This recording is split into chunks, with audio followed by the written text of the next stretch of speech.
All right, welcome to part 3 of the pen test process. If you've got questions, even if you're watching this on YouTube, if you want to come back later and ask questions, we do have the Discord, redsiege.com/Discord. We'll take you to the link.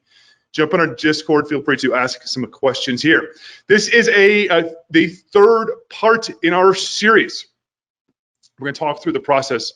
So again, we're at Siege. Contact us if you have any questions about pen testing. Of course, the Discord is much more of the community piece. I am Tim Medin, the presenter for today. I am one of the principal consultants, founder. I get all sorts of titles and none at the same time. I'm also the lead author of the SANS Security 560 course, which is the enterprise penetration testing course. I also teach the advanced pen testing course, INS faculty, and I've been pen testing for well over a decade. So this presentation, a lot of it is taken from my SANS course. Obviously, you're going to get, besides just this chunk, there's a lot more in that course. Shameless plug here. But I've taken some of the slides and I've shortened them because of the time frame that we have and adjusted. But we're going to talk today. We're going to spend some time on the report.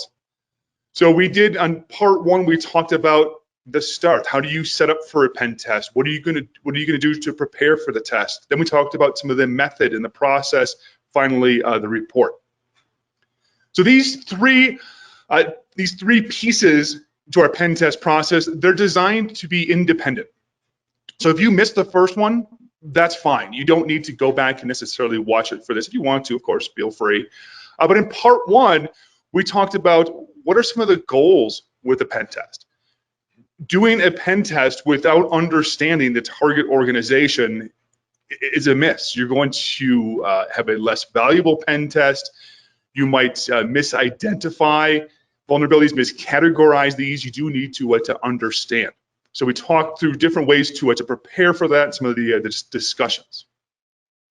Part 2, I sort of treated that as, what are you going to do if it is your first pen test? There's a lot of tools out there. I referenced to some sort of giant lists of tools. We didn't have time in just 1 hour to go through the technical details of all the various tools like we do in class. But we talked through some of the process. How can you find out ways to complete a pen test? Ways to figure out the process, tooling and techniques here as well, and ways to stay current. So it's meant to be a much higher level and have much more longevity than, hey, look at this one cool tool today, because that tool might go out of fashion very soon. Something could be given away that is better. Maybe the older tool disappears. So a lot of talk there. Feel free to go back and watch that PTP2. redsiege.com/PTP2. All right, so let's get into the meat of what we're going to talk through today. So today we're going to spend our time on our pen test reporting, right? So we're going to talk through, what do we do with the reporting? What does the documentation look like? What does some of the debrief pieces look like? What does that discussion look like? Well, the goal here of this piece, now, I hesitate to say final piece, because if I say final piece, it sort of means that this happens at the end.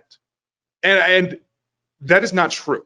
You should be doing these tests, this reporting and such along the way, communication with the target along the way. If you're receiving the test, talk to your testers along the way. But the key here with all of this that we're going to cover today is we have a goal to help the target organization get better as pen testers, as offensive people.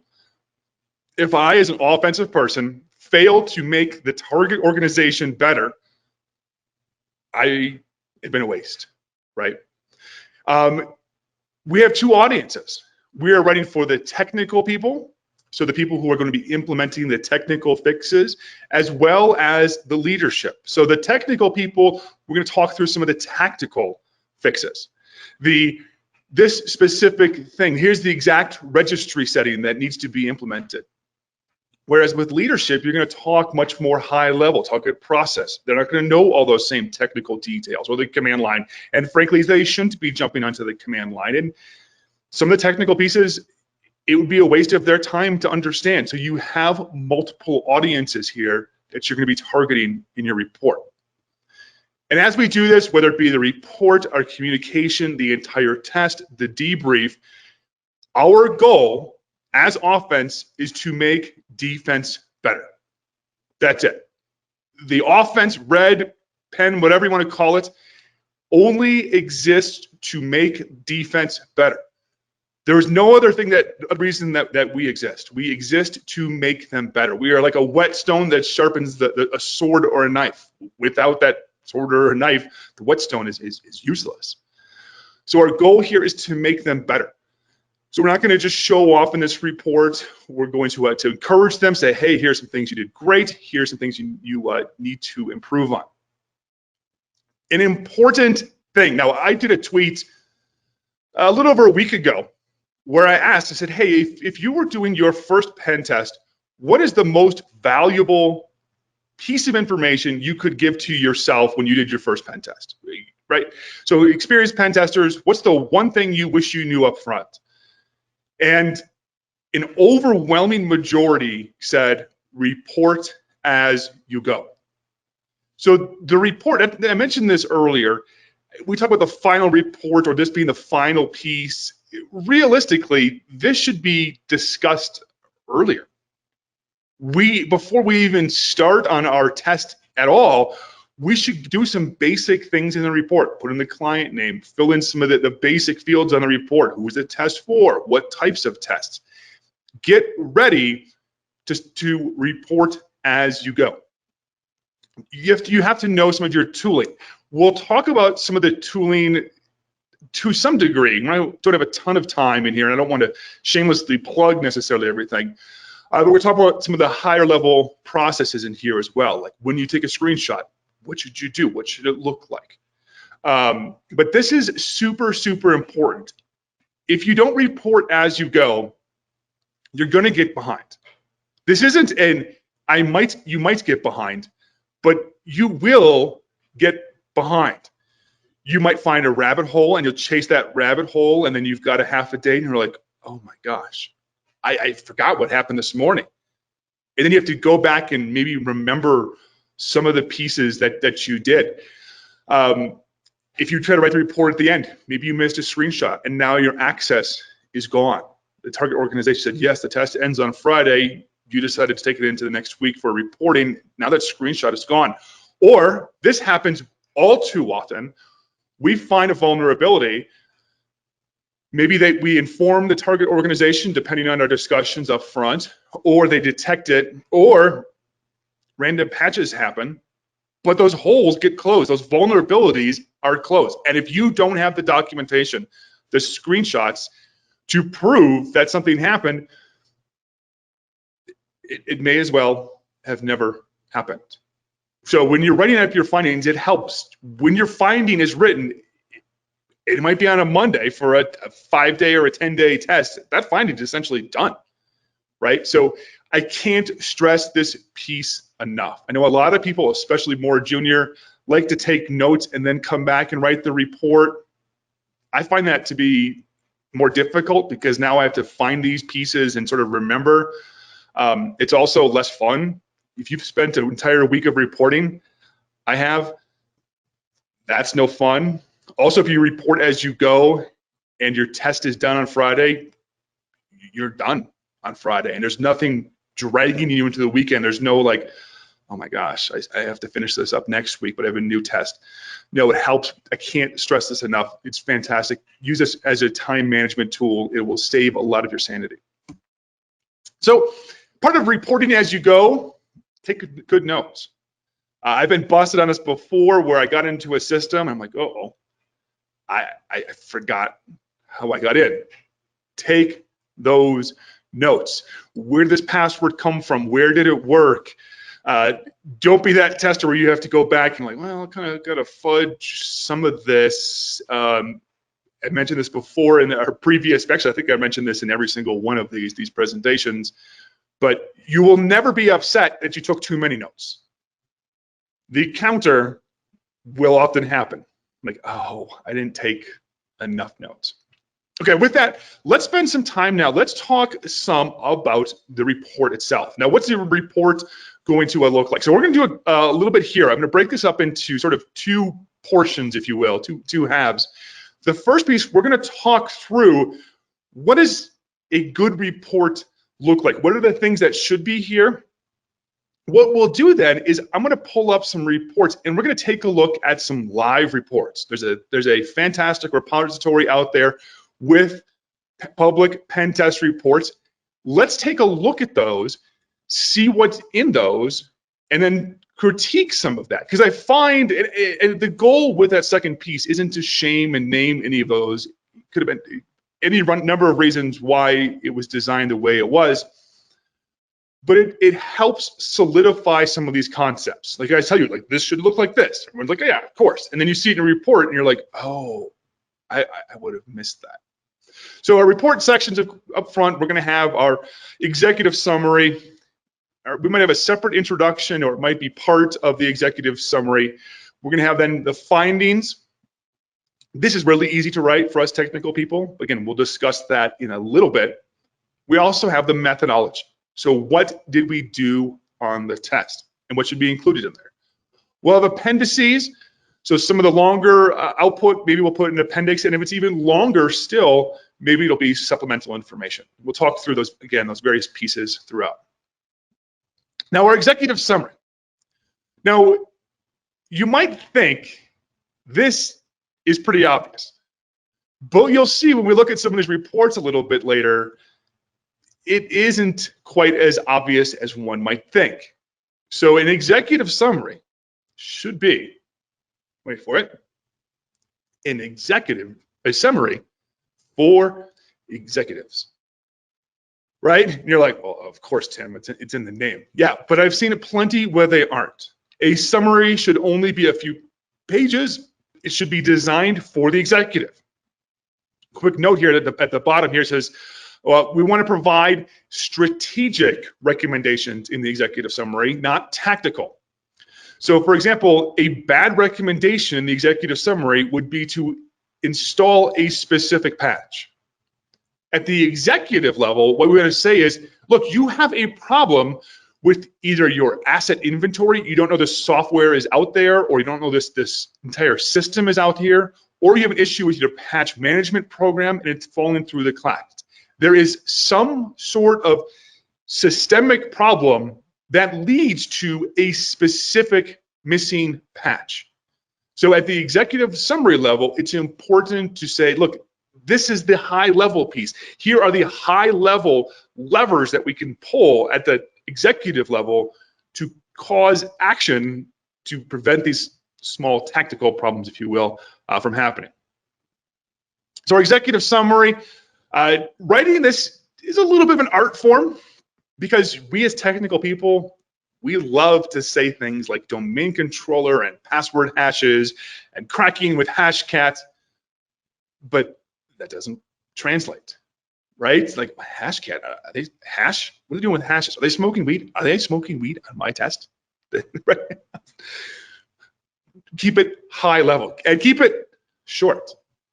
A page and a half tops. If your executive summary is 3 to 4 pages long and your summary needs a summary, it's no longer a summary, right? So keep it high level. An important thing here too as well is add positive findings.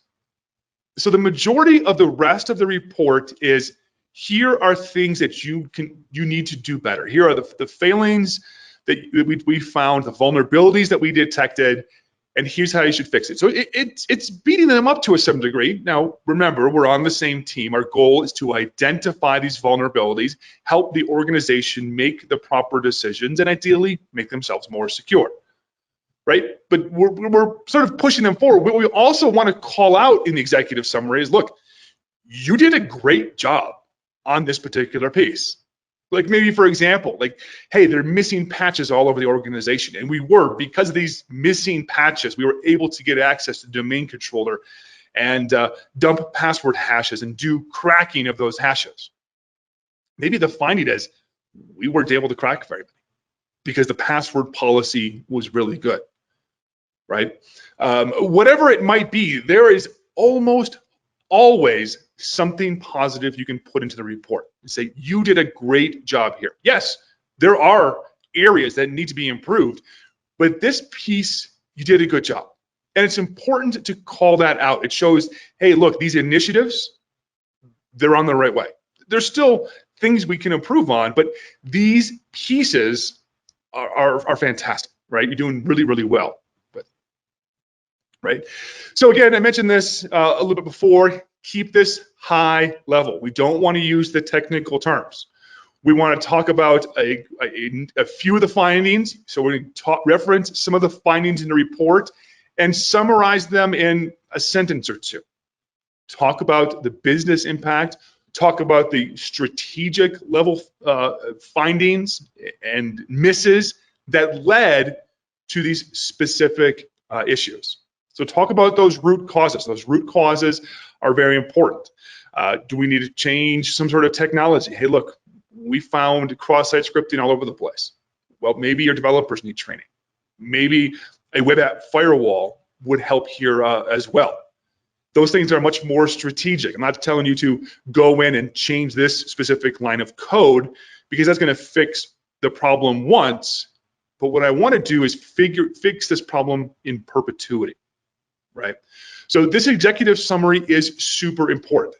It's, in my personal opinion, it's kind of the least fun thing to write. Right? I'm writing kind of higher level, but this arguably can have the greatest impact on the organization because this is going to be strategic changes inside the organization. These high-level changes, high-level initiatives that can change the entire organization. Whereas a patch will fix that once, right? It's sort of analogous to the give a man a fish to eat for a day, teach a man to fish, he'll spend the rest of his life on a boat. right, Mike Sanders? No, but it's super important here. All right, so the introduction. We in our test, actually, we put this as part of the executive summary, but talk some about the test. What is this? Now, I've seen plenty of other reports where this is a separate section where it says, hey, these are the dates of the test. Maybe here's the people that were involved. What I'm talking through here with this report isn't necessarily one size fits all. So I mentioned, for example, in our reports, we put the introduction and condense it and then put portions of it into the executive summary and other portions into an appendix. So you actually don't see this portion in the report. Other organizations I know have a specific introduction piece where they talk through, this is what the report is, here's who was involved, and some of that information. All right, findings. You are my technical folks. This is the piece that, in my personal opinion, is the easiest for me to write. I am a technical person talking to a technical person. I can geek out here. So at a high level in our findings, we want to have, of course, we want to say these are the systems that are identified as being vulnerable. I have to call out and say, look, it's system X over here, because if I don't tell them that, they don't know which system to go patch. We'll have some kind of risk level. Now, I've seen a lot of different choices here for risk level. In fact, there was a question before our show this evening where somebody was asking about the risk level. The risk level here, this is a really important discussion. In fact, we can talk about this one for probably hours. I don't want to. But let's say we've got a vuln scanner as part of our test. Fine. And the vuln scanner says this is a critical issue. Now, just because another tool says it's critical doesn't necessarily mean that it is. Similarly, we could look at the CVSS for a vulnerability, and it could say it's 4.3. Well, in our test, it might not be. The important thing here is we need to use those external references, whether it be the CVSS, whether it be vulnerability scanner, whether it be the vulnerability disclosure, whatever it is, we need to use that as input and not just blindly trust it. So I'm going to say, look, this is a more critical system. So the impact here is significantly higher. So maybe we bump up the criticality. Similarly, maybe there's a really bad bug, but it's on a system that has no access to anything else. Maybe we bump that one down. Part of our job is to give a risk level. That risk level is, for all intents and purposes, a ranking. And that's used by the target organization to prioritize remediations, or at least it should be. So we should be thinking through our vulnerabilities at maybe at the end. We take a step back and you're like, is this the order? If I was going to tell them, fix these things in a specific order, does my report match that order? Right? So this is very important. Now, I've heard plenty of organizations say, well, we use CVSS. Cool. We even calculate that for our pen test reports. Okay, I get that. They're like, that's because, you know, it's a very precise number and it's accurate. Is it?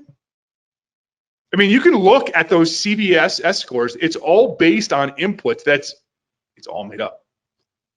It's all made up, right? I could tweak a finding, make it a 4.7, all of a sudden make it a 9.2. So I hate getting into these tiny details because I've seen some organizations where they get a finding, it's an 8.9, and they're like, whatever. Now I think it's a 9.1, and it's like, oh my gosh, we have to fix that next week. And I don't like that fuzz, that hard and fast line, like the universe has derived this number. Einstein came up with a universal constant that defines the severity of this issue. What we do with reports, and I recommend to most organizations, is use the more traffic light, if you will, risk levels. So I see low, medium, high, critical. We might throw informational in there as well. And then it comes down to the tester. And I've had people sort of push back, like, well, where did you come up with this? And you're like, look, I am the pen tester. You have us here, the pen testers, to identify issues and give a professional opinion. Here's that opinion, right? Like, for example, like in court, you're not allowed to give an opinion unless you're an expert, right? Here, we're the expert. You're giving our opinion. Similarly, when you receive a report, just because the tester said it was critical doesn't mean it is. Just because the tester said it was a medium doesn't mean it is. We've delivered reports where the client says, hey, I think this is a different rating. And our sort of go-to response is, our feeling is this. If you want to reclassify it when you get it, by all means, do so. In fact, please do so. Don't just blindly take what we're giving you. Use that as input to your process and say, look, we're going to categorize this differently. Right? We're not special as pen testers. We took like the Nessus and the CVSS and we re-ranked it. Why can't you, receiving the test, do the same sorts of things? Right? So very important to digest these. These vulnerabilities don't exist in a vacuum. These exist as part of the business, as part of the organization. There's a process here, right? There's the data here. We need to understand the risk to the data and adjust accordingly. Now, in our findings, oh, sorry, I forgot one other thing here. Our recommendations. So when it comes to the recommendations in our findings, it's important to give multiple recommendations. We'll give a short-term recommendation and a long-term recommendation. So, for example, maybe we found the eternal blue on a system, and the short-term recommendation is, hey, let's disable SMB version 1. And the longer term is apply patches. Or maybe we can't do either of those because it's a vendor-controlled device, and if we make modifications, we now go out of support. Maybe it's to firewall that system off. Give them multiple ways. Give the target multiple ways to solve the problem. You don't know their best process to resolve this issue. So give them multiple ways to solve this problem. Long-term, short-term, stopgap fixes versus ideal fixes. So give multiple ways to solve that problem. All right, in our reports, we're going to have screenshots. We talked about this earlier. If you report as you go, you're going to do documentation as you go. You're going to grab these screenshots as you go. Now, an important thing to remember is these should tell a story. The screenshots should tell a story. You're not in, high school anymore. This is not 11th grade English, where you have to write a 10-page paper, where you take the margins, you squish them in, you make the font size a little bit bigger, and you add pictures so it adds more. That's not how this works. The goal here, remember, are the audience. This is designed for the technical people, the findings here. Use findings that support your evidence. Don't just put screenshots in here and say, like, look, I did a thing. That's not the point. BB King from Black Hills, yes, his name's BB. I love BB. He has a fantastic presentation. In fact, there's a link here at the very end where he talks through reporting. And he's got a great quote that I love. Illustrate, don't decorate. And what he means there is these screenshots should tell part of the story. They should illustrate your point. They shouldn't be here to be like, look, I did something. That's not the point here. It should be here to demonstrate something to prove the point, right? And related to that, I've got like a 37-inch monitor at home. I don't want a 37-inch picture crammed down to 8.5 by 11, or not even that, and I have to like squint, like what am I looking for? So highlight, say, hey, look, here's the important piece.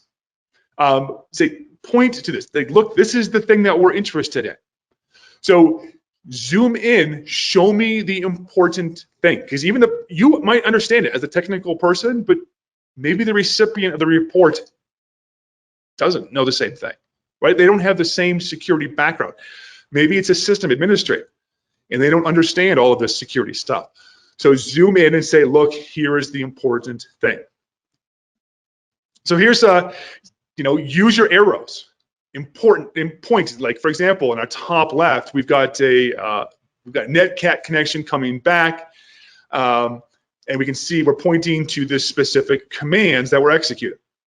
This is great, but I would encourage you to switch more to the text-based input. So right below that, so we've got the screenshot at the top, which is fine. And frankly, it's a little bit easier. Below is nice because of screen readers. We've got plenty of people, who are visually impaired, and things like this allow screen readers to work. It allows for easier zooming. It allows for copying and pasting. It's a lot easier. What I've heard from the counterpoint on this is like, well, it doesn't prove that we did anything. If I just have text here, it doesn't prove anything. Well, I mean, could I fake a screenshot too?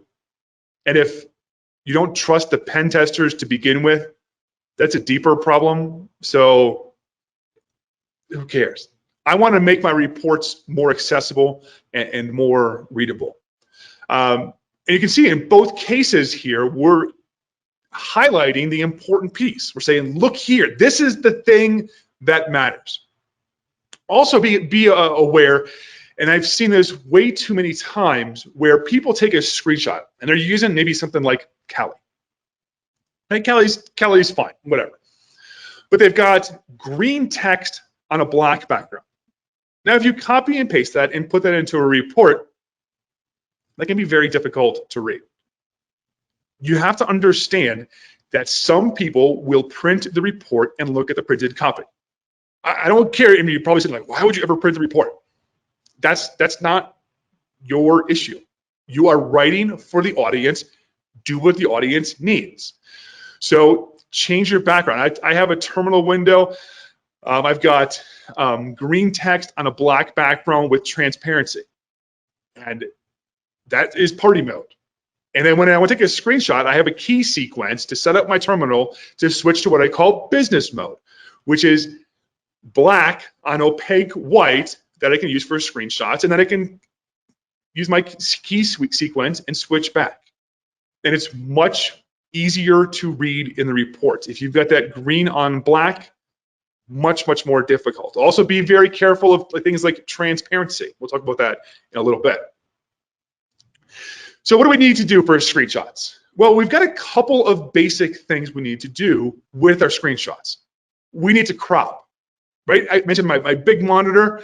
I don't want the full screen picture in my report because when I condense that down now, it's 7 inches wide. We have taken 37, smashed it into 7, and it's going to be unreadable. So we want to crop and say, look, this is the important piece here. We're going to highlight. Hey, look, here's the thing that's important. We talked about that just a little bit. We're going to add text to it and say, this is why this screenshot is important, or here's the important piece, or here's exactly what happened. So we're going to add some of that information. Another very important piece here is redaction. So there are some pieces that I don't want to put into the report. Because, for example, let's say there's a password on the screen. I don't want to put the password in the report because I'm not sure who's going to get the report. Right? Could be password hashes, could be API keys, could be many other things that I don't want to be in the report and I want to redact. Now, there are great tools out here, great photo editing tools, Photoshop and GIMP, but there are way too many features, and those extra features can get in the way. I want something that is designed for the workflow of screenshots and reporting and has a minimalist set of features that is designed exclusively for screenshots and reporting. It makes me more efficient. I don't have to go through and like, oh, well, there's the red eye removal, there's the gradient tool, here's the weird blur tool, here's the, no, just give me the exact pieces that I need. Here's some of the tools that are available. So if you're on Windows, a great option is Greenshot. Greenshot on Windows is free. It's got all of those tools that we talked about. Unfortunately, for Mac, they actually charge you $2, and it's got maybe 10% of the features. Like, for example, I'm trying to remember, you can't change the thickness. If you're going to draw a box, you can't change the thickness of the box or the color too. You just can't. It's like, what? So you pay more and get less. I know there's a joke there about Mac, but Windows, Greenshot is fantastic. I personally love Snagit, and for the longest time, I was like, $50 for a screenshot tool? $50? Are you kidding me? $50 for a screenshotting tool? And then somebody convinced me to try it. I'm like, fine, I love this thing. It is designed for the workflow of screenshots. It has exactly the tools that I need for screenshots and manipulating screenshots and nothing else. And it's fantastic. If you're running on Linux, you've got a couple of options.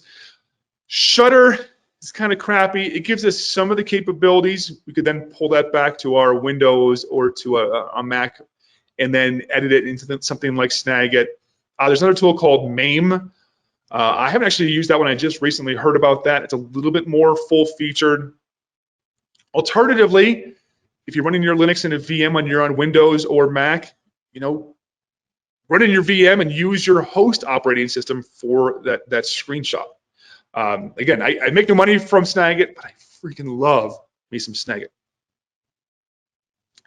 A couple things to be aware of when you're taking your screenshots. So be very careful, as I mentioned, of transparency. I hired some pen testers, gosh, almost 15 years ago now, when I was working on the blue side. So we hired pen testers. They gave me the reports, and they were using a Mac terminal. So it was, at the time, it was a white background or white text on a black background with a little bit of transparency. Me, being a jerk, grabbed the picture, put it inside Photoshop, and I adjusted the contrast, and I could see information behind it. And in this example, I could see pen tests for 3 other companies that I knew that they worked for. Right? And there could be other things hidden there. So be very careful with transparency. Again, get your tools ready for reporting. So for example, with my terminal, I got my terminal set up. I've got business mode, which is going to be my black text on a white background, and party mode, which is green on black with transparency, and I can very quickly switch back and forth. So get those things set up so you can quickly switch back and forth between the two. Alternatively, if you've got your green on black because that's what's cool, copy the text. Right? We talked about that earlier. Put the text inside your report and then use some of that, right? Now with our blurring, you have to be very careful with this. Here's an example where some text was blurred and we can unblur some of that. There's also been some recent research with pixelation. So be a little bit careful with the pixelation. Our policy is pixelate, but the pixels have to be at least half font size or larger. If you get any smaller than that, there are ways where we could possibly reverse and get and recover the original text. What do we want to cover up, right? Now, here, if we just use a solid color, that's ideal to block things out. But it's a little bit visually jarring because all of a sudden you're like, hey, look, here's the important thing. And then you get this big blob over here in your eye. You just keep looking at it. You're like, what's there? What was there? So I prefer the pixelation with just larger pixels. What are we going to redact? Passwords, right? We have access to the passwords. Not necessarily everybody who's going to get this report should have access to the passwords. In fact, in the reports, we don't put the passwords. We might describe the passwords. So say, for example, someone used the season and year. Yes, you can reverse that into the password, but it shows more of the systemic issue here, not that it's specifically, winter 2021 right now. And that's the issue, because it shows that, hey, look, in a few months, we're going to have this problem again. Actually, I guess we'll be very soon into spring, right? Keys, user information, PII. Related to that, we talked about this earlier. Don't pull all of the user-sensitive data back to your system as a tester. Don't do it. If you do that, you are the breach. So be very, very careful with that. Get to know your tools. So use Word and get to know it, right? Now, some of you are like, well, I use other tools. Fine, whatever. Whatever it is, get to use it, get to know it, get to know some of the features. So one of my favorite things is the styles. If you use the styles, at first it can be a pain, but it allows you to have a much more consistent looking report. Much, much more consistent look from tester to tester. Also, it's actually going to save time. Some of you are like, what? No, it won't. Yeah, it will. So I select that text that I had earlier, remember from my screenshot here. I just select that and I apply the style code block. And it changes the background to be block. It changes the justification. It changes the font to a fixed width font. And it's always consistent. Otherwise, you're going to have to okay, let's change the font. Let's change the font color. Let's change the background color. Let's change the shading. No, just have a style and use that style. Inside your report, use links. If you reference another report, it will take you like all of 5 seconds to add a link. The cross-reference is not difficult. In fact, there are buttons for this. Let me, in fact, pull something up here. I'm going to pull up our just standard template because that's the best example I've got.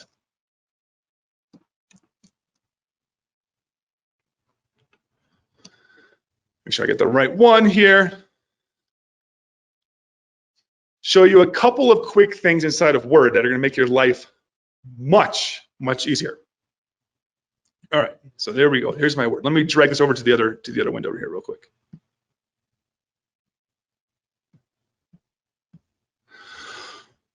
All right, so let's say I come down here and we've got I've got all sorts of comments in here like, hey, when you're writing a report, do this thing, do this thing, do this thing. Let's come down to here, okay? Let's grab a screenshot of something. I don't care. I'm not gonna use Snagit here. I'm just gonna use the built-in features of the operating system to grab a screenshot and I'll paste that, right? So there's really straightforward. What I'm gonna do that is I wanna use things like, I don't even know where it is, but let me show you a cool trick. Make these tools work for you. What I highly, highly, highly recommend is build your own custom toolbar. So if I go to Word, Preferences, and I go to my ribbon and toolbar, I have built my own custom toolbar called Tim. And it's got just the things that I'm going to use all of the time. So for example here, close that. I can switch over to Tim. I've got Tim already ready. But it's got all the things that I'm going to use. Otherwise, I have to remember, I have to switch tabs. I have to figure out where it is in the tab. No, it's just right here. So I'm going to say insert caption. This is my caption for this for my toolbar, right? Oops, I don't know what I did there. Here we go, whoops. Cool. And then as I, write, let me add my style pane here. Love to have the style pane up. That way it allows me to really quickly set my styles, quickly use some of those. And I'll say, as you can see and really quickly with my Tim, because I'm always going to have this toolbar up, I can say, let's insert a cross-reference here. I want a figure, and I want my figure 13 right here. And I want label a number only, blah, blah, blah. Now, it's a little bit less critical when it's right next to it, but you might have text way further down in your report. Or you might have this finding is doc in and say cross-reference. Again, I'm using my custom toolbar here, and I want to find a heading. And I want, I don't know. I don't have any specific findings in here at the moment, but I can say, like, as you can see in my sample finding, and I want the documented here, or cross-reference about my specific finding. You'll notice our findings are numbered. That's what I was doing wrong. Numbered item here. Let's say I want to reference that, and I want the paragraph number, and I'll say paragraph text, and say this is documented in finding 10 here. And now I've got, whoops, a clickable link that goes right to this. And the cool thing is, if I add other findings, it automatically gets renumbered, and the link is automatically updated. And it just takes a couple of seconds. Cross-reference, vulnerability 5, I want the paragraph number, bam, insert, right? And it's there. I clicked someplace else and put it at the top, but it only takes you a few seconds. Use the tools to your advantage, right? Make it easy for someone who's consuming your report. Oops, I hope I didn't change anything in the template. The recommendations, we talked about this earlier. Give multiple recommendations. Give short-term, give long-term, give some of the higher level as well, right? Like, hey, look, especially in the executive summary, give ways to apply the patches, ways to segment this, ways to mitigate in other ways. Allow the target organization to make the choice on how they fix it, because they might not be able to implement the way that you ideally choose. Whoops, sorry. Make our multiple recommendations. Again, I mentioned this before. There might be different costs. They might have different capabilities. They might have restrictions that prevent them from implementing specific things. So give them multiple recommendations to allow them to pick the best fit. Another thing that I love, in fact, we do this in our reports ever since I heard of this idea, because I love it so much, is in our reports, we add a section that's called our validation section. So if there's an issue, we document, here's how you can identify the issue yourself. Also, let's say we hand this page, this finding to the engineer. The engineer is going to fix this finding. The engineer is going to apply that fix, and then ideally, the engineer wants to test, does this fix work? If we give them, like, hey, look, here's how you can test for this, what it means is the engineer can attempt to put the fix in and then immediately test to see if it works. And if it doesn't, they can immediately keep trying to fix, and they can iterate. It is much more efficient. And I get clients all the time like, well, do you do retests? Yes, but no. I think last year we did a single retest, and maybe I suck at capitalism, but retests are really, really freaking boring.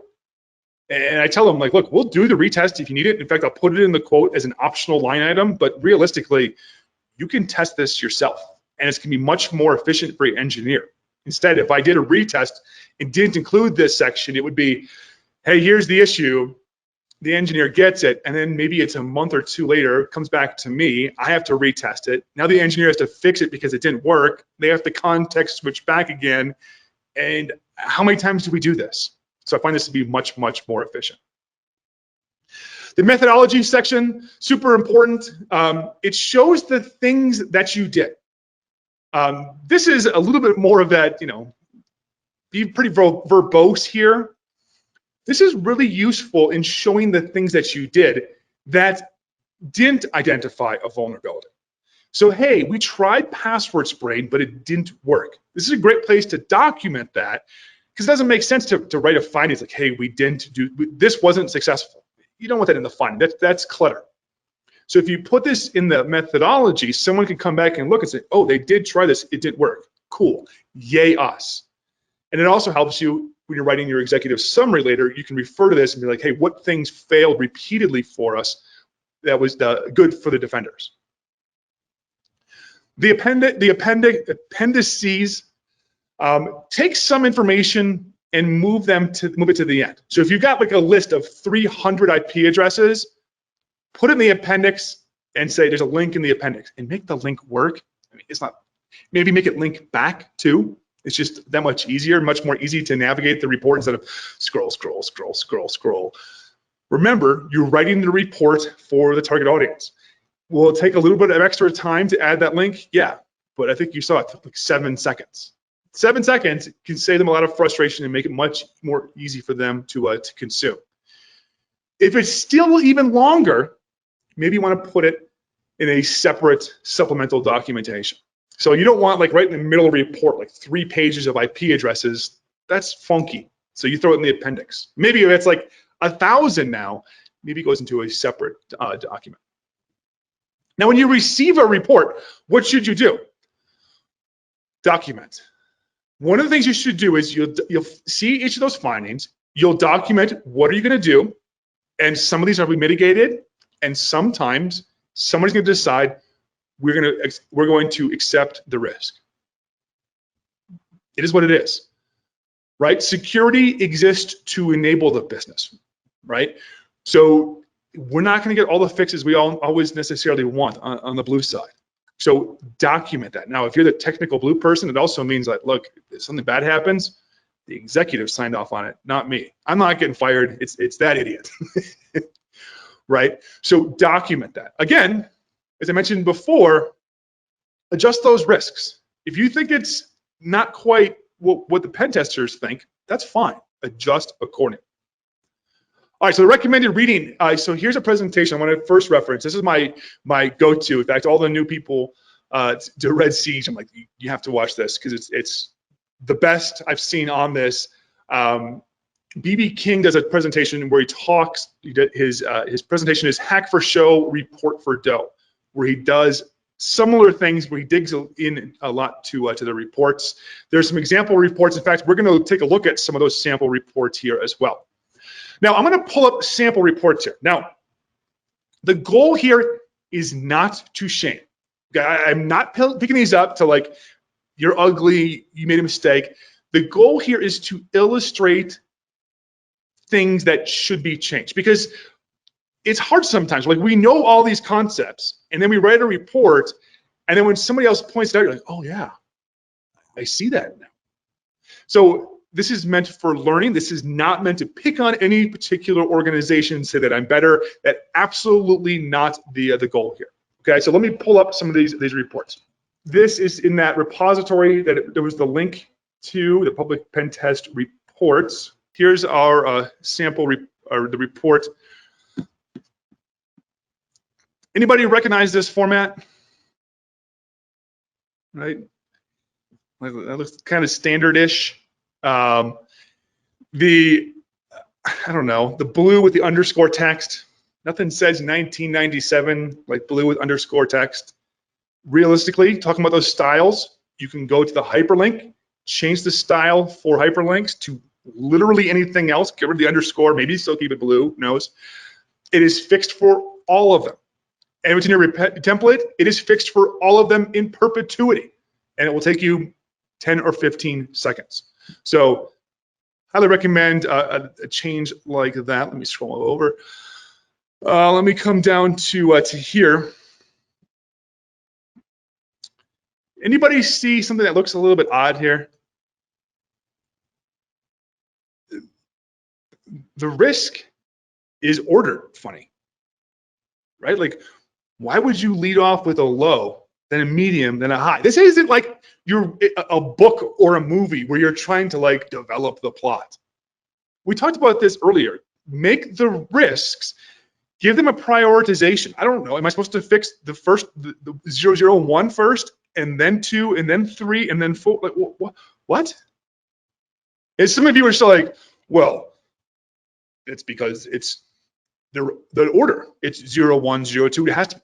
The order is made up. The order is made up. So change these. Give the target the prioritization, right? I don't get why it's split like that. In my personal opinion, that's not a great idea. Now, there's one thing. I don't know if some of you might not be able to even see this. I know people like that. Other of us, this will mean you don't sleep at night. But let's take a look here. We've got the word description. Above it, we have 0 spacing. Below it, we have a single line.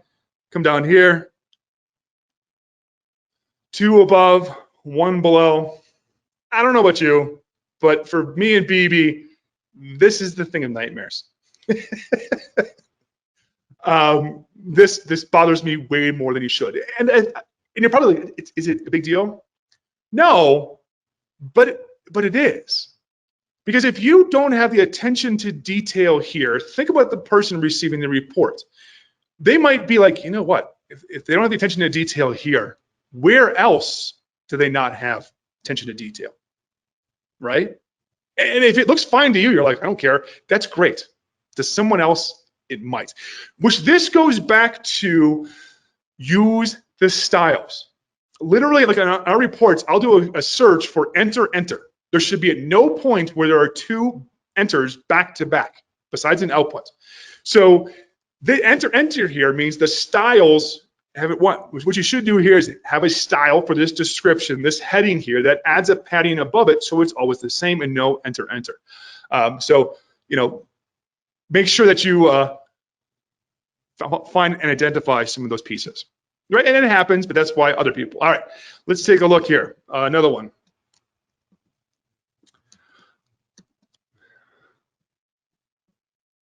Go here.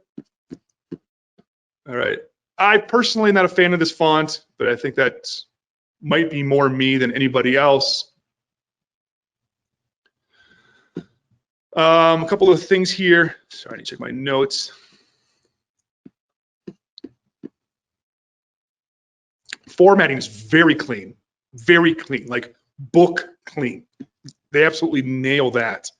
I thought they do a very, very, very good job of that. We don't see any of the weird spacing issues. They're not fighting the style. I adore this piece at the end, this little call out. Like people are gonna scroll through like, yeah, whatever. Written down, you're like, oh, cool. All right, here's the summary. It's nice that it draws your eye to it. What is it? It's the result of chapter 2. Bam, it's right there. Nailed that particular piece. I really, really like that. Yeah, talk about efficiency and the Germans. All right, so that's kind of cool. Nice clean tables, very good. What about this? Right? That's a little difficult, right?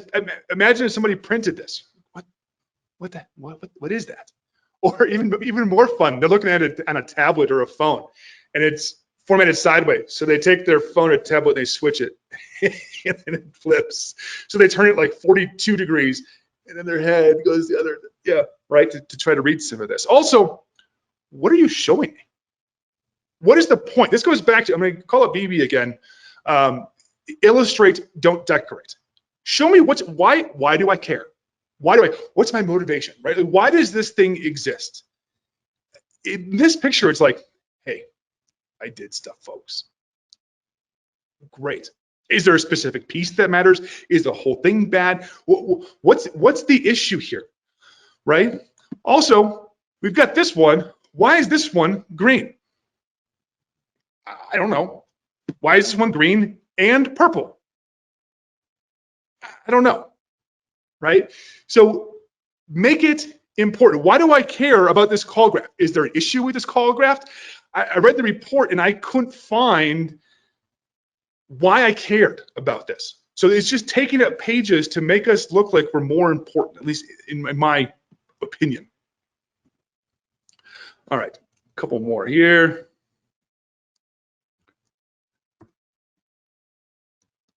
ISEC. I want.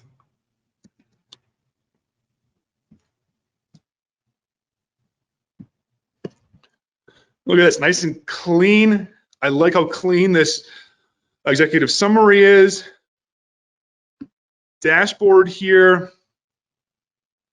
If you've ever been to a security conference, worked in IT, worked in security, if you just look around, you'll realize there are more males than females. And given the X, Y, and how that whole thing works, males are more likely to be colorblind than females. And because there are more males in our industry than females, it means as compared to the general population, we're going to have more color blindness in our industry than in other industries. So these colors here, a couple of these colors are going to start to disappear. So we've got the Bitcoin, there's an orange and a yellow. That really starts to blend. In fact, I would bet there's a few of you. In fact, there's a comment right there. Go says colorblind. Yeah. If you print this in black and white, those colors disappear. So colors are useful. Just be aware they are tools that should be used with something else. If you have just the colors, you're going to miss with some portion of the people. So just be aware of some of that. Okay. Very clean. Otherwise, I really like how simple that is. Nice, quick, simple table. Hey, here's a high-level list of the vulnerabilities I can jump to. Sweet. I love stuff like that. Gives me a quick summary, and I think I can click to click around. Another word of note.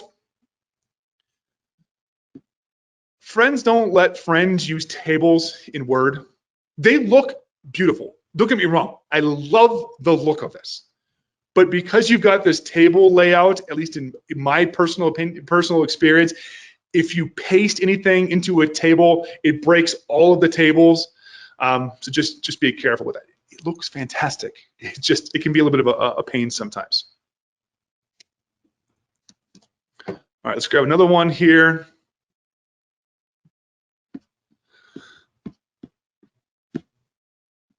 Scroll through. Here's our executive summary.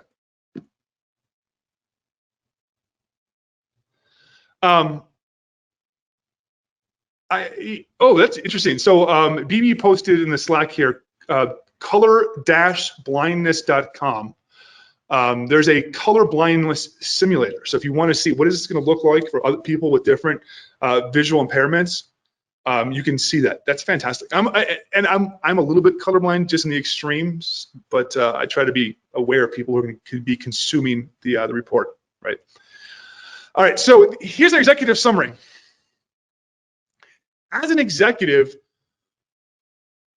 what am I supposed to do? What am I supposed to do with this? Like, is 4 data exposures, is that good? Is that like out of 10? Is that out of 100? Like, is that a good number? Is that a bad number? Am I supposed to take an action with this? What's supposed to happen here, right? Like, you're just giving me information, but I need, here's the direction we should go. Here are the changes that should be implemented. Here's the things we did well. None of that is in this executive summary. In fact, I would call this absolutely not an executive summary. We also have this interesting chart here. Let me zoom it just a little bit. Now, if you look at this, take a second to look at this. What corner, top left, top right, bottom left, bottom right, Which corner is the biggest risk?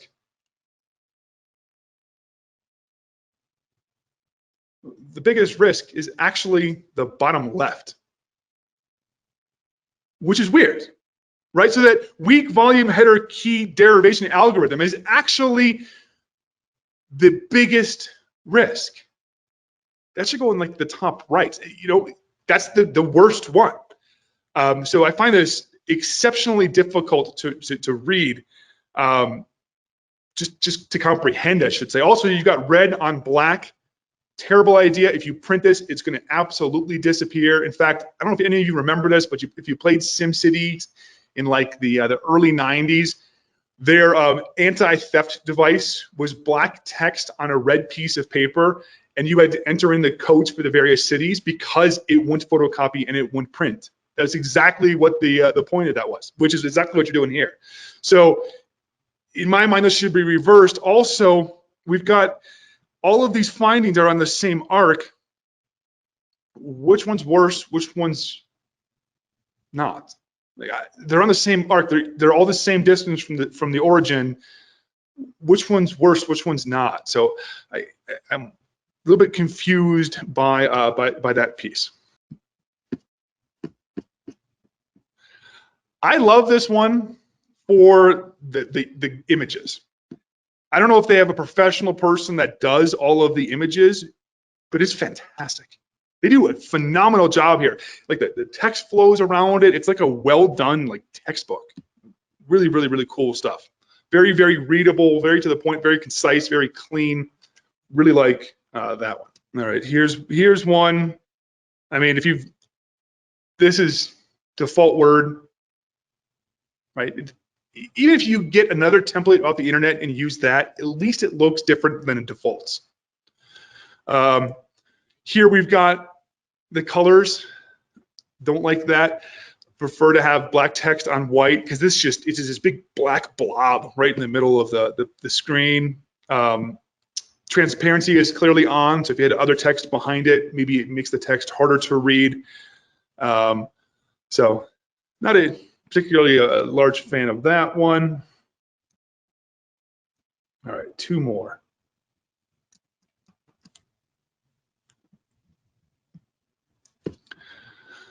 So here's Pro Checkup. Now, if you'll notice here, they use colors as well. So the colors here are helpful, but if the colors don't work, printed, faxed, color deficiencies, whatever it might be, we can still look at the dots. Love this, right? So if I see, let's just pretend it just turned all black, 5 black dots versus 3 black dots. I know the 5 is greater than 3, so the 5 is going to be worse. Really like that piece there.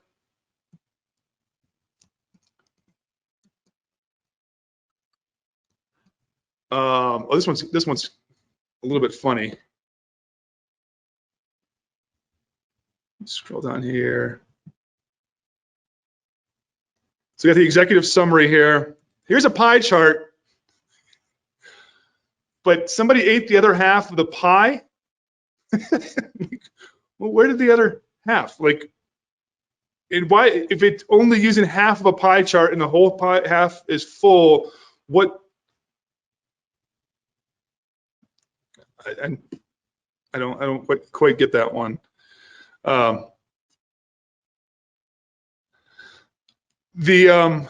also don't get the issue. Like, if I'm looking at this particular page, like there's 4 mediums, and only one of those colors matches the thing on the right. What are the yellow, green, and the teal? I think.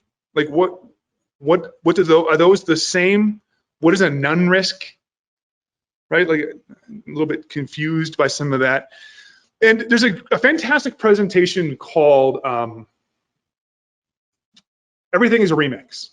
So don't hesitate to blindly take ideas from other people, because literally that's how science progresses. That's how we as humanity progress. I'll show you right now, and I'll fully admit it. I like the 2-column from the NCC group. Put that in our report, right? Some of the icons here, right? Like look, some people are visually impaired. I'm not, this isn't meant to be like a salesy type thing, but if you want to see our report, redsiege.com/sample. It's out there. Okay, so I want to take a look at the reports. Again, it wasn't as laughable as some things were. The goal here, it was to identify these. So hopefully when you write your report, you don't come across the same issues. So think about your audience. Remember, you've got your multiple audiences. You've got your audience for your executives. You've got your technical folks. Know who you're writing for in each one of the sections, right? Again, I can't stress this enough. Report as you go. Report as you go. Most of the people that I know that are stressed out are like, man, I'm way behind in my reports. 90% of the time, it's the tester's fault and not the business's fault or the organizational fault, something like that. Report as you go. So when Friday comes and your report is done, your test is done, your report should be ready to ship. In fact, spend the last portion of every single day. If you got a 5-day test, spend 20 to 30 minutes at the end of Monday, Tuesday, Wednesday, and Thursday cleaning up the report. So that Friday you spend maybe the last hour or two of the day, executive summary and other stuff, and it's done. Test is done on Friday, you go into the weekend clean, and then you're not in a situation where on Monday you're starting a new test, but you're also finishing the last test because you never dig yourself out of that hole, ever. And I can guarantee you stress levels drop if you start working in a little bit more efficient manner. So this concludes the part 3 in our 3-part pen test process. Don't forget, we are going to be ready to rock and roll with our Wednesday offensive. So we're going to have different people from the industry. Come on, it's going to be 30 minutes. We're going to do it via Zoom. We're going to have cameras and mics on. So if you want to ask a question, unmute, ask your questions. Rules are no slides. So not going to be a full-on presentation, a lot more discussion, a lot more fluid, kind of like what things were in the before times to some degree. So we're trying to bring that back to make it, a little bit homier feeling, a little bit more interactive. With that, let me bring Justin back up. He's going to come here. We're going to do our questions and some of our closeout while he's getting ready. If you have any questions about pen testing services, pen test, anything else, feel free to contact at redsiege.com. Email me, tim@redsiege.com. Happy to answer any and all your questions. We do all kinds of offensive things. Justin? All right, so we've got ourselves plenty of questions to run back through. So I'm going to try to sum up. As you were going, you answered a lot of these, but I'm definitely going to try to summarize some of them. When talking about doing your reporting tools, it was asked that customers are starting to ask for online platforms where they can comment each other's findings and ask for retesting. They find them restrictive. Do you have any thoughts about that? I don't. I mean, I like it, but I don't. Because one of the things that most pen test companies that I know of is they've got a peer review process as well. So tester A finds an issue, and then at the end, another tester is going to come in and say, let me review this, more of a higher level technical, and say, look, hey, maybe that's not actually a finding. Maybe it's over risk. Maybe it's under risk. And I don't like giving non-final information to the target because of that, because it allows us to adjust and have internal discussions. I get why it's there. I think that's why we have some of the debrief calls along the way as well. I totally get it. I just don't like that piece. That said, I don't, that's not a hill I'm willing to die on. All right. Do you engage in retesting after mitigation and remediation performed by a customer? If yes, is it just retesting vulnerabilities, or do you do another pen test? Yeah, it depends. It completely depends on what they want. Sometimes they want a whole new complete test. So usually it's just validate these findings. But as I mentioned before, we write our reports, for example, with that validation section in it, so that I don't have to do a retest. Because honestly, I hate retests. They're boring. They're unfun. I find it to be less efficient too. Because what I want is the tester the engineer to be able to iterate if something doesn't work. Like, hey, let me implement this fix. I don't want them to have to come back to me a month later and then have to try it again. They just go goes on for forever as well. There's asked about base templates to use, but I think you provided plenty of things to look at, including our own. Do clients ever ask for mid-engagement reports or little views into how the pen test is going, or do they wait for the full report at the end? Yeah, so that's a piece, and I sort of omitted the slide here. So after that you deliver the report, there's oftentimes a debrief call where you're going to talk through that report. And essentially what you're doing is you're presenting the report, you're giving it to them a little bit more digestible format. Some people like the auditory versus the visual and the reading. Yes, so depending on the test, depending on the target's availability and such, might have, could be daily calls, could be emails, could be semi-weekly calls or emails describing, hey, here's how things are going. Most of the time, in my experience, it's much more of the, let us know if you find something really, really bad. Otherwise, we'll assume everything is good. Okay, and I say most, that's not like a 90, that might be like 60 or 70. Ideas and collaboration, when pen tests have more than 3 people, does everyone document and then just a lead writer writes the formal report? No, so we have multiple testers on a given report all the time. So it's one of the reasons why your reporting platform matters. For example, we use O365. So we use Word with SharePoint, and it allows multiple people to edit a document at the same time. Google Docs can do the same sort of thing. I know some orgs use Git, but then if you start to get into conflicts with the commits, and resolving Git conflicts is an absolute disaster. So each person is documenting their findings, their methodology in the live report as they go. You'll designate one person to be the person who goes back and say, let me look at this as a higher level. One person to do the executive summary, that kind of stuff though. Let's see. No, we can answer that. You answered that. How much time? This is an interesting question, but how much time on average does it spend writing a report for, say, a 40-hour engagement? That's hard to answer because we do it as we go. So because it's part of the process, I don't know. I'm going to say maybe 30%. I think. I know when I do it at the end, it ends up taking longer because I have to go back through my notes and maybe re-edit stuff, and it's not fun. So it ends up taking me longer if I put it at the end. It might be 40%, something like that. Let's see, we got that. Yeah, BB's to address BB's comment here, like talking about SharePoint and such. BB's comment here: I hate Word, but I've yet to see something actually better if your goal is the narrative. Yeah. Is it a pain sometimes? Yeah. Is it the best we got? Pretty much, yeah. Question Especially was, if we got multiple. I'm sorry, go ahead. Go ahead. Let's say the question was just, you shouldn't write about impacts of an organization that you aren't familiar with. Should those impacts be generalized? So, I mean, they're hiring you to give your expert opinion. You're going to give your opinion on what the potential impact is, or else you're doing them a disservice. Is it going to be 100%? No. But a general direction is better than none. Mike popped in and answers a little bit too, but how do you address clients who argue this risk rating? We don't think this high of a risk. Could you make it a little bit lower? Okay. Yeah. So we get that from time to time. So I've had it be as bad as, we had one test, this is a while ago now, where we had MS 08067. And this was maybe 2013 timeframe. So this bad bug, wormable bug, was there for 5 years and got access to that. It was on a database server. So immediately access to the database server with all the sensitive data. And they wanted us to move it from a critical to a medium. And their rationale was, hey, if we bump it down, we don't have to fix it. Now, those are easy to be like, nope, absolutely not.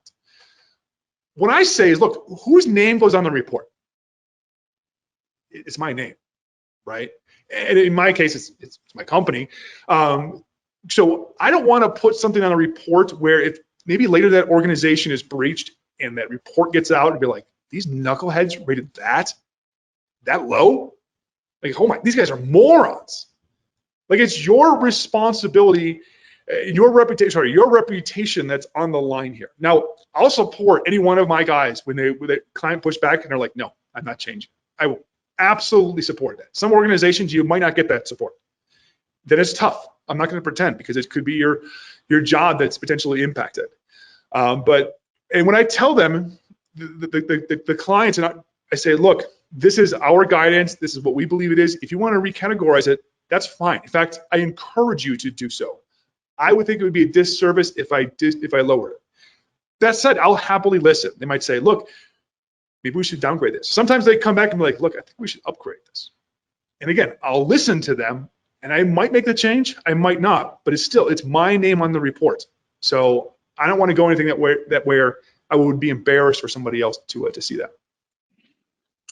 Is it okay to redact most of the hash, or does it need to be the whole thing? Yeah, so typically what I'll do is I'll leave the first character or two and the last character or two, maybe. So most of it, yes. All of it, not necessarily. Be very careful if you do like 50% of it, because you could still use that and then fuzzy match for a crack. Ever tried screen prezo? I have not tried screen prezo. I don't know what that is. Do you caption all of your screenshots? Yeah, so I use Snagit for all my screenshots, 100%. And the nice thing with Snagit is it will store the screenshots too. So if I need to go back and later and edit it, it's still there. See if I can summarize this. Do you guys have a nice template that is all of your common I'll ask the question as it is. How do you guys handle common findings, default creds, weak passwords, etc., and reports? Do you guys have a nice template that has it all pre-populated for you? Yeah. So what we do is we have another Word doc that has all of our findings. All the ones that we see regularly or we expect to see again, we put it in this document, and then we'll copy and paste between it. I know other organizations, I'll throw BB in Black Hills. BB and the Black Hills folks, they use like some sort of code repository, and it's used to build the thing, which allows other people to commit and have versioning. I really, really like that feature. But we're not quite big enough to do some of those pieces. So yes, you definitely want to have some templating. Don't rewrite all your findings from scratch. During the appendix slide, you said include lengthy or cumbersome items in the list here. One of the things that said backup documentation associated with the project. People were curious, what is the backup documentation? What were you referring to there? Well, so it could be maybe you've got large scan results. Maybe depending on the test, if they've got a vulnerability scanner results, that might be separate. Maybe they want your burp logs, some of that as well. Okay. We get this question every time, but if you're doing a pen test and cannot find anything that is worth writing up in your report, how do you document that all so that the folks that are dealing with it know what they're paying for? Just a workflow instead of findings? Yeah, so that's part of the reason why you double down on the methodology. It's like, look, we did stuff here. Here's what we did, and it all failed. There's usually something in there. There's usually something. And also you go back to the executive summary, call it those good things. Like we've got a couple of Apex defenders, and we're like, oh my gosh, these guys. In fact, Mike's working on one this week, and it's brutal. It's hard. And the number of findings is like, I'm afraid this year we're gonna have like none. You just show like, these are the pieces where you absolutely crushed it. And then you document like, look, we tried a lot of things here. So it's not just necessarily a blank report. Let's see what we got here. Referring to us, do we check each other's reports internally here at Red Siege? Yeah, so part of our process is you do your report, whether they're working on it with somebody else will then do the peer review. Like Mike is really good at the grammar and all that jazz. I am less good at that. So like we'll review, find some, like the typos and such, but also it's does this make sense? Or are there pieces here like, oh, did you try this thing? So we do the internal peer review, and then there's a tech editor that will do some of the grammar and stuff as a secondary thing. And most organizations do something like that. I don't know how to say this word, but I'm gonna take a shot at it. What about tools like Dradis, Dradis? Dradis. Okay, there you go. Yeah, there's a lot of tools out there that are available to help with reporting. What I find though with those types of tools is they have just enough I don't care look in the output that you end up spending a bunch of time tweaking it, so you end up not saving a lot of the time. I've got one friend who does it and does it well, and it works for him. But for everybody else, it's just it's so close. And there are plenty of other tools out there that do the same kinds of things. I just find that it just doesn't have that polish. All right, and last of the questions before we get to the shirt thing. All of these sample reports are written documents. Is anybody asking how clients are actually ingesting them and integrating it into their internal tools? I haven't seen many CSV or Excel outputs enabling easier import.